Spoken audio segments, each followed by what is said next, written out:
Bună ziua sau bună seara, depinde de fusul orar, după cum puteți vedea în filmulețul nostru.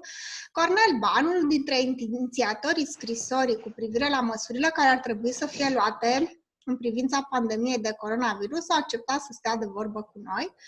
Și acum, la Institutul pentru Solidaritate Socială, discutăm despre planul de măsuri pentru combaterea coronavirus și, în principal, despre prima tema discuției noastre, reconversia industrială.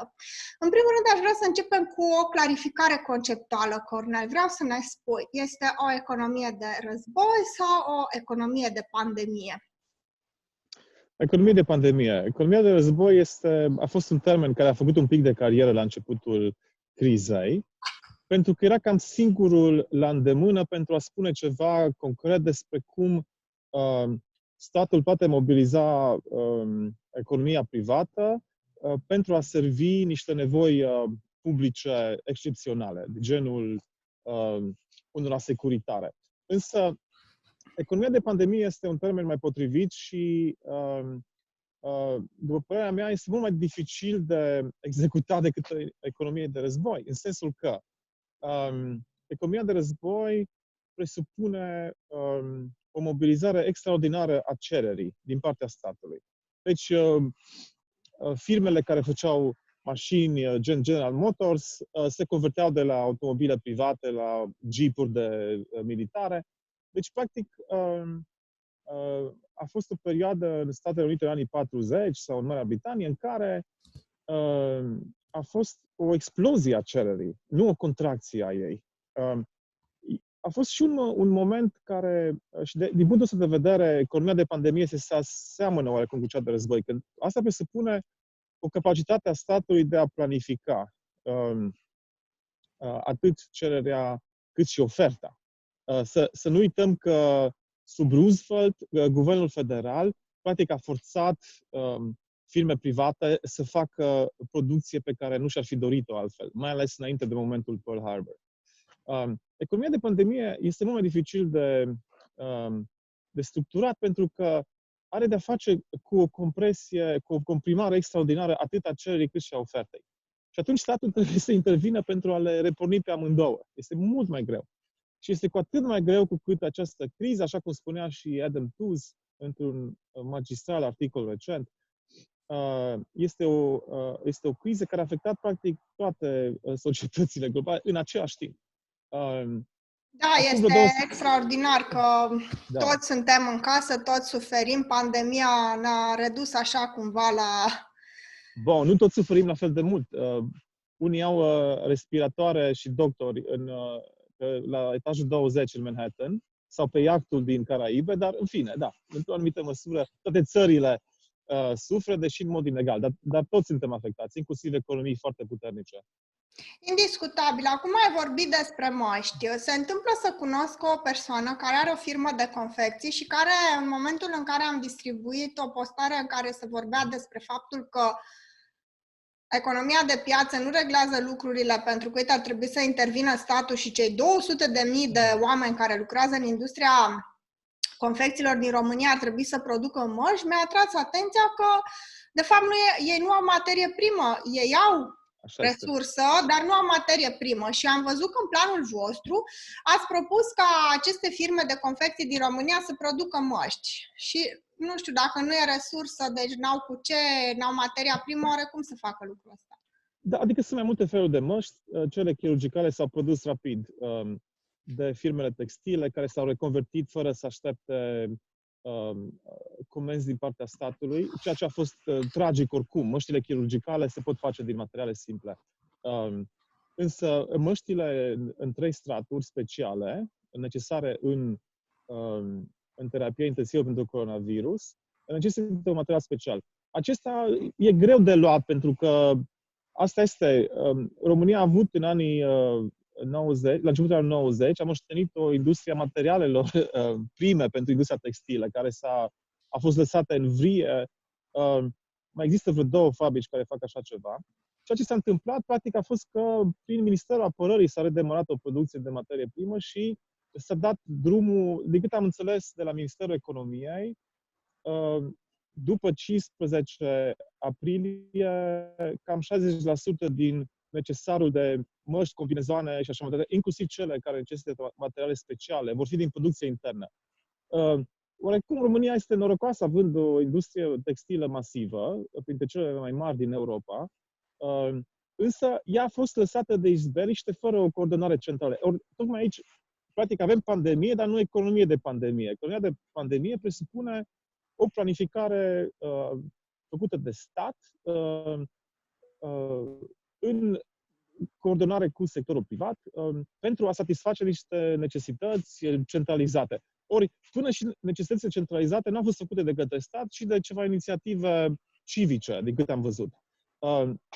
Acum, însă și lucrurile s-au mobilizat până la urmă și atât industria începe să le producă, cât și podul aerian cu Asia, de care vom vorbi mai târziu, probabil. Da, este un punct în discuția noastră. Acum,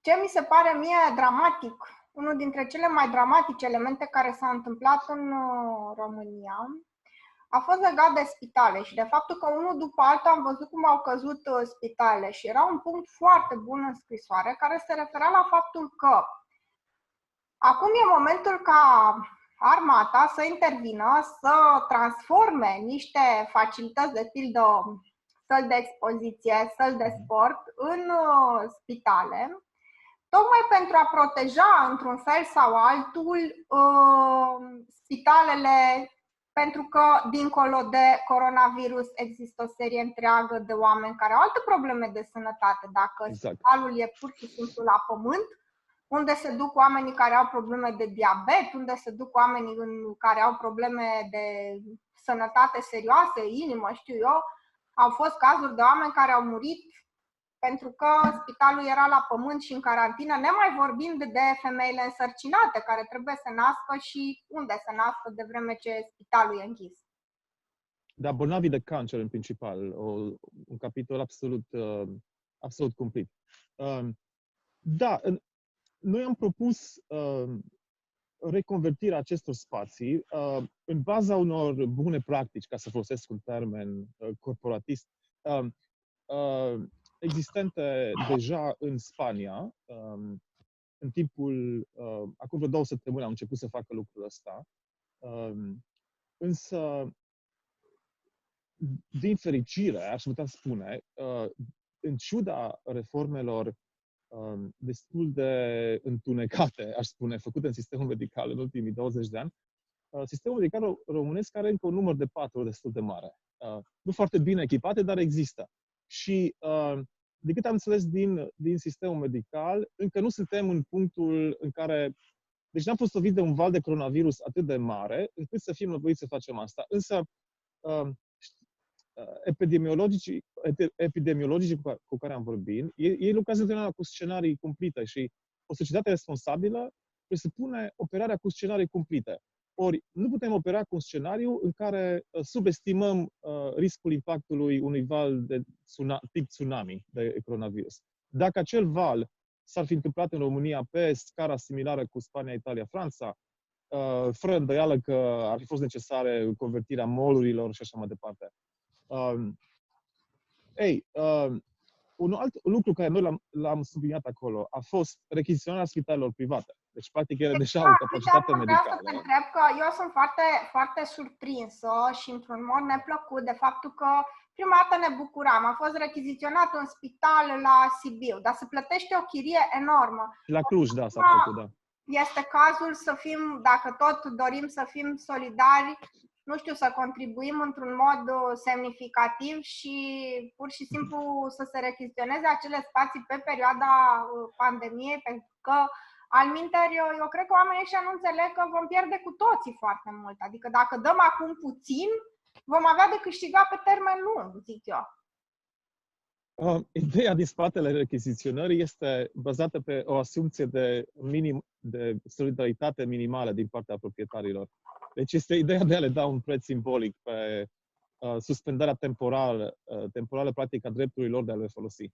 Ori, dacă acesta nu este un moment în care acest bun comun nu este asigurat de stat, nu știu despre ce alt moment putem să vorbim, ceva, nu știu, implozie atomică sau explozie atomică sau nu știu ce altceva. În cazul spitalelor private, foarte important, ai menționat ideea, aspectul cu nașterile, femeile gravide bolnavi de cancer.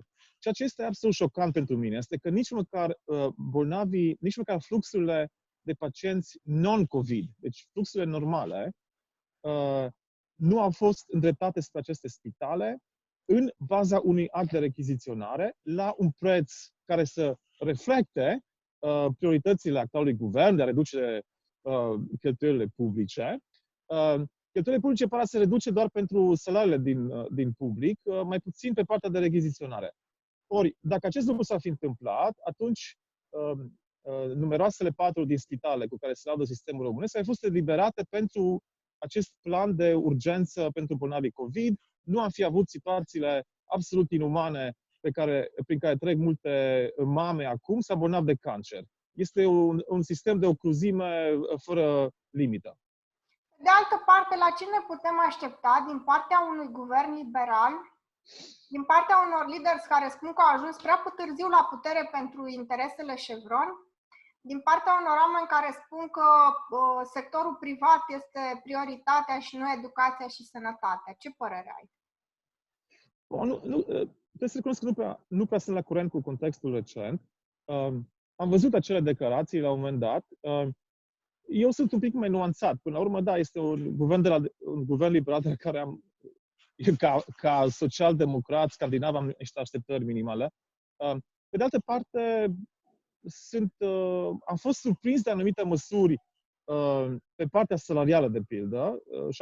70% compensare prin șomaj tehnic este cea mai mare din regiune. Deci, până la urmă, or fi liberal, dar nu sunt idioți pe anumite capitole. Pe altele nu sunt așa convins, mai ales în partea asta cu rechiziționarea. Mi se pare efectiv o idioțenie să nu rechiziționezi spitale private în condițiile în care ai un risc atât de mare pentru întreaga societate. Da, indiscutabil. Un alt aspect interesant... Adică Irlanda, un guvern liberal din Irlanda a rechiziționat toate spitalele private în momentul crizei. Deci nu ține de ideologie, ține de un instinct de supraviețuire și atât. adică trebuie să ai o dorință de moarte ca să nu faci așa ceva. Da. Acum, ce mi se pare foarte, foarte important este faptul că, într-adevăr, la nivelul Uniunii Europene trebuie gândită o colaborare mult mai strânsă, care să se reflecte și în ceea ce voi vorbeați în scrisoare, și anume poduri aeriene. Faptul că dacă într-o țară sunt mai puține cazuri, să poți să transporti rapid și să ai mijloacele cu care să faci acest lucru bolnavi, în așa fel încât solidaritatea să nu se manifeste doar într-un mod de producție și a face profit, ci și într-un mod de a supraviețui împreună, nu? Da, sigur, Europa este în primul rând un proiect legat de mișcarea capitalurilor, persoanelor și așa mai departe. Are și o componentă de solidaritate, să spun, socială, dar este subdimensionată în raport cu restul proiectului.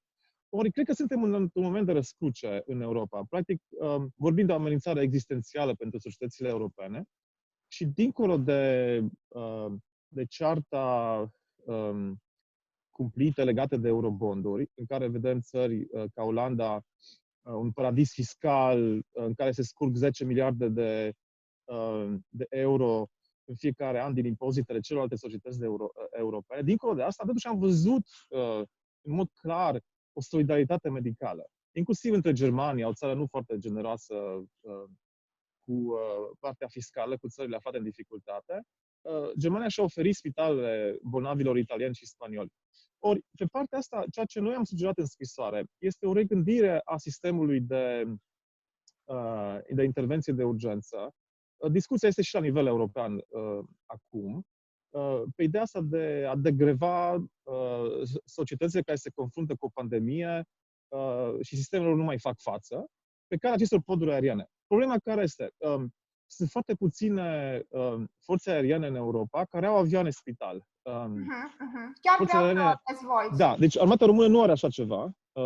Are avioane de transport trupe, avioane grele de transport, dar ele, pentru a fi convertite în avioane spital pentru bolnavi COVID, se cer niște investiții. Și, după părerea mea, Date fiind riscurile revenirii acestui virus cu o virulență probabil mai mare în toamnă-iarnă, cred că avioanele Spartan și Hercules ale armatei ar putea fi convertite.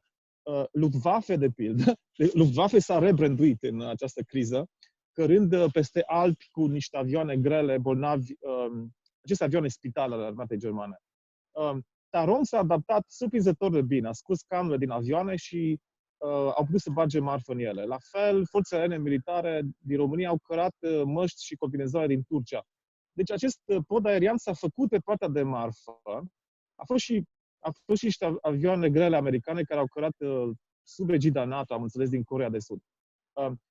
Deci, podul aerian s-a făcut pe partea de marfă, cu o viteză care m-a surprins. Adică, în momentul în care noi am făcut petiția, nu se vorbea deloc despre acest subiect și a apărut ulterior. Nu cred că în urma petiției, dar în fine, e bine că s-a întâmplat.